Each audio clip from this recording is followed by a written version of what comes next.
Bonsoir, bienvenue sur Mon Financier. Les marchés européens continuent de s'enfoncer dans le rouge, toujours plombés par la chute des cours du pétrole qui retrouvent leur plus faible niveau depuis plus de 5 ans. Alors une chute des cours de l'or noir qui provoque une vague de soubresauts à la fois sur les places asiatiques et puis également sur les places du Moyen-Orient et puis également bien sûr sur l'ensemble des valeurs pétrolières comme les grandes compagnies pétrolières.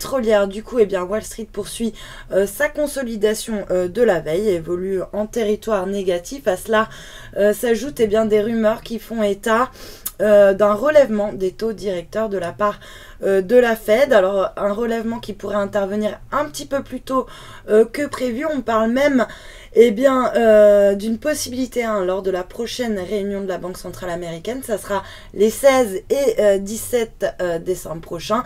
Un relèvement des taux qui paraît finalement assez logique étant donné que l'économie américaine est en bonne santé, puisque je vous rappelle qu'on a eu des chiffres absolument excellents sur l'emploi américain. Alors toutefois, un relèvement des taux s'il devait intervenir avant la fin de l'année, cela risquerait de provoquer une petite panique sur les marchés financiers. Le CAC, lui, chute actuellement de 2,34%. On est autour des 4273 points, donc 100 points de perdus en l'espace d'une séance. À noter que Madrid dégringole également de 2,6%. Idem pour Francfort, mais la palme des plus fortes baisses, elle revient à Athènes qui décroche actuellement de plus de 13% alors que le gouvernement vient justement de convoquer des élections anticipées afin de réduire la période d'incertitude. Du côté des valeurs maintenant, pas une seule valeur ne parvient à se distinguer sur le vert au sein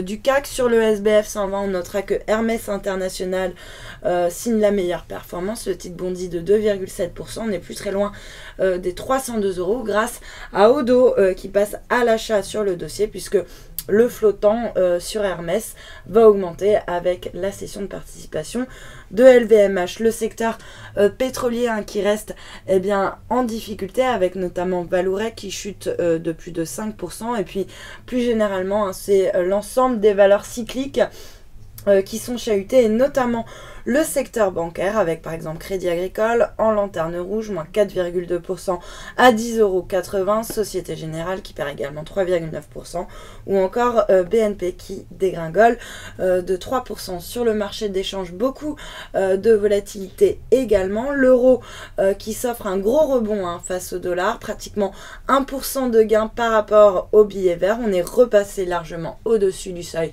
des 1,24. À noter que l'euro perd 1% par rapport au yen à 147,22. Alors ce qu'il faut comprendre, c'est que c'est le yen finalement qui monte, qui est une hausse qui est alimentée par l'aversion au risque. Du coup, le dollar, lui, plonge littéralement par rapport au yen, moins 2% autour des 118,46 yens. À noter également le pétrole qui s'offre un rebond après avoir atteint ses plus bas de 5 ans, un WTI qui grimpe actuellement de 1% autour des 63,66 $. Et puis l'once d'or, surtout, qui profite vraiment de ce regain d'aversion au risque et qui progresse du coup de 3,2% pour s'échanger à 1233 $ l'once. Voilà pour les marchés. Restez avec nous. Très bonne journée.